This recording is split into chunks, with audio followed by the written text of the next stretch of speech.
Continuamos con el tratamiento de las cefaleas primarias. En primer lugar, pues toca definir cuáles son los objetivos del tratamiento farmacológico de estas cefaleas y se resumen en 6 puntos. Primero, controlar en forma rápida el dolor de cabeza y evitar la recurrencia, restaurar las habilidades funcionales del paciente, minimizar el uso de medicamentos de rescate, optimizar el autocuidado del paciente y tener un uso racional de todos los recursos, propender por un tratamiento costo efectivo y obtener con el tratamiento un mínimo de efectos adversos. Empecemos con el tratamiento agudo de la migraña, de la crisis de migraña. Los fármacos utilizados en el ataque se resumen en 4 categorías, que son los triptanes, los antiinflamatorios no esteroideos, los antieméticos y los sedantes. Para un determinado paciente yo puedo usar una o varias categorías de estos medicamentos. En los triptanes pues tenemos lo más frecuente que son almotriptán, eletriptán, rizatriptán y los que más se consiguen aquí en Colombia, que son el sumatriptán y el solmitriptán. En los AINES pues todos los AINES son útiles para el manejo de estos pacientes: ketoprofeno, diclofenaco, ibuprofeno, naproxen y todos los que ya ustedes conocen. Los antieméticos son fundamentales, evitan el vómito, pero también sirve para el control del dolor. La metoclopramida, que tiene el problema pues de los efectos neurológicos, y la domperidona, que es muy útil y no tiene tanto problema como la metoclopramida, solo que es un poco más costosa. Y para la sedación pues podemos usar benzodiazepinas. Tener en cuenta que el frobatriptán y el naratriptán, por su vida media larga, no se usan tanto para las crisis, pero están indicados en aquellos pacientes que tienen tendencia a presentar recurrencias a las 48 horas o a las 72 horas. Este algoritmo entonces nos muestra que hay que clasificar a los pacientes con migraña en las categorías de leve, moderado y grave para hacer una adecuada selección del tratamiento. En el caso de las crisis leves se prefiere usar la vía oral. En estos casos se recomienda usar un triptán con o sin AINES, con o sin antieméticos. Los antieméticos se dan en caso de que el paciente presente náuseas o vómitos. Los pacientes se reevalúan en 2 horas, si se mejoran pues se les da de alta y si no hay mejoría pasan al tratamiento de crisis moderada y grave. Fíjense que en estos casos de leve y moderado no aparecen los ergóticos, que tienen una baja eficiencia, producen náuseas y vómitos y adicionalmente tienen muchos efectos colaterales y a largo plazo. En las crisis moderadas y graves, entonces se usan AINES intravenosos o intramusculares, preferiblemente intravenosos, combinados con sumatriptán parenteral, 6 miligramos subcutáneos.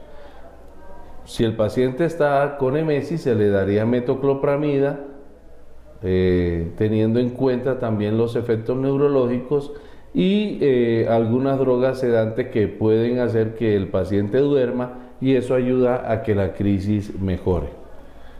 Se reevalúa el paciente y si no hay mejoría, entonces ya pasamos al esquema de estatus migrañoso.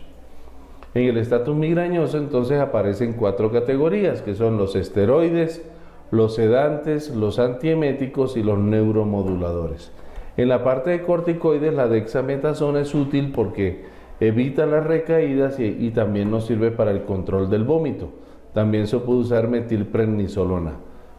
Se pueden usar antiinflamatorios no esteroideos, el dexketoprofeno es muy útil, diclofenaco, ketorolaco ha demostrado que es muy eficiente para el control de las crisis.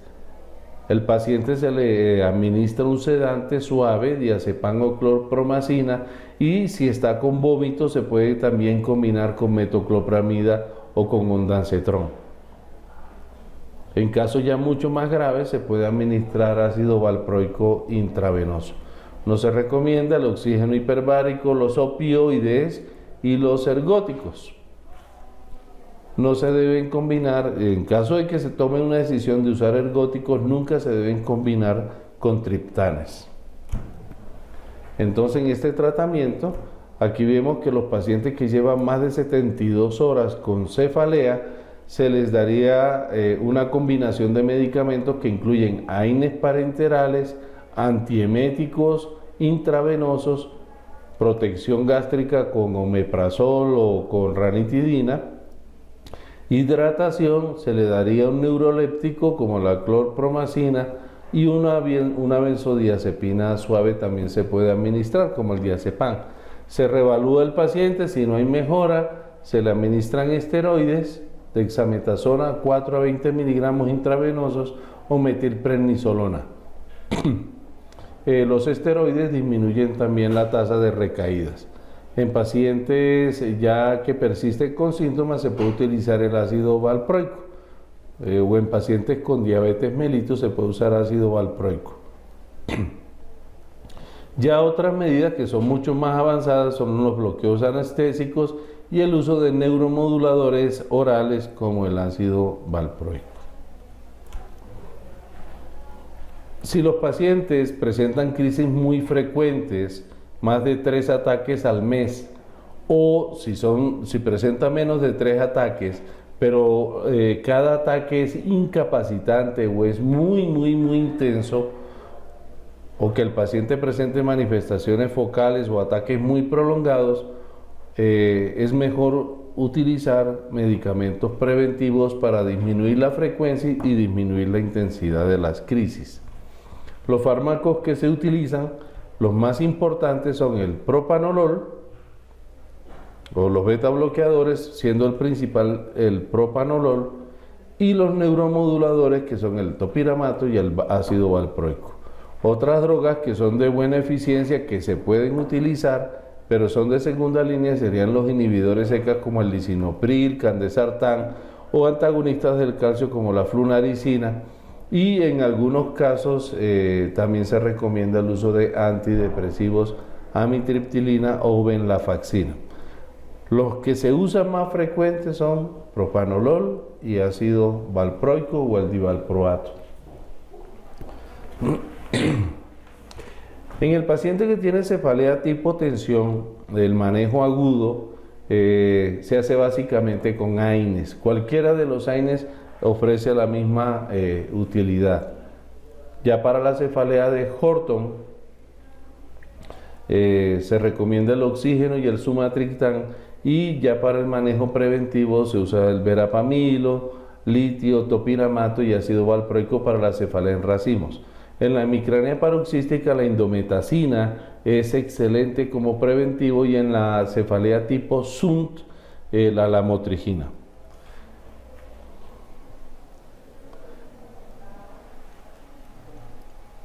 En el caso de la cefalea tipo tensión es importante que aquel paciente que presente cefalea crónica se le administren medicamentos para el control de la cefalea tensional.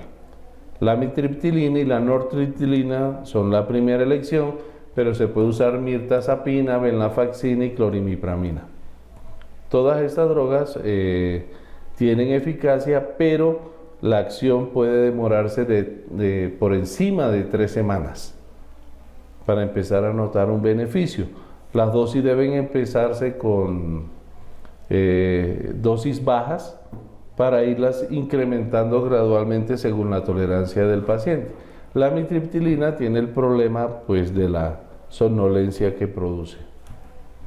En el caso de las embarazadas, la mayoría de las cefaleas en embarazadas son cefaleas primarias.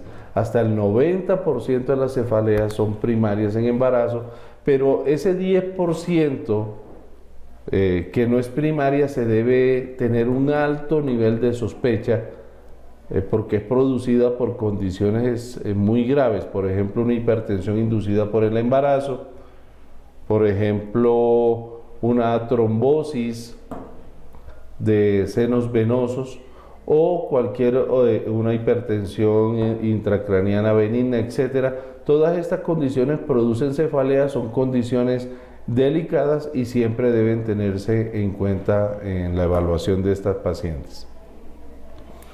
El manejo: paracetamol, ibuprofeno, en algunos casos se usa sumatriptán, que es de categoría C. Se puede utilizar también en embarazadas y en mujeres que están lactando. La profilaxis se puede hacer con propanolol o metoprolol para migrañas, se puede usar la amitriptilina, y el ácido valproico está contraindicado por el riesgo de malformaciones fetales. No se recomienda por esta razón en el caso de que tengamos que hacerle profilaxis a mujeres jóvenes con riesgo de embarazo y que sufran de migraña. Se recomienda no utilizar el ácido valproico a menos que se garantice anticoncepción. Como conclusión, entonces, de estas dos presentaciones de este curso, tener en cuenta que es importante hacer el ejercicio diagnóstico en el paciente con cefalea, partiendo de la casuística, de la epidemiología, en el que la cefalea tensional es la principal causa seguida de la migraña, y de la búsqueda de signos bandera en todos los pacientes. Esto debe quedar claramente consignado en la historia y, adicionalmente, justificar claramente la razón de la remisión al especialista. Las cefaleas se remiten inicialmente a medicina familiar y a medicina interna, y desde ahí se toma la decisión de subir o no al neurólogo. Esperemos pues que toda esta información les sea de utilidad y que la puedan aplicar en su práctica diaria. Muchas gracias.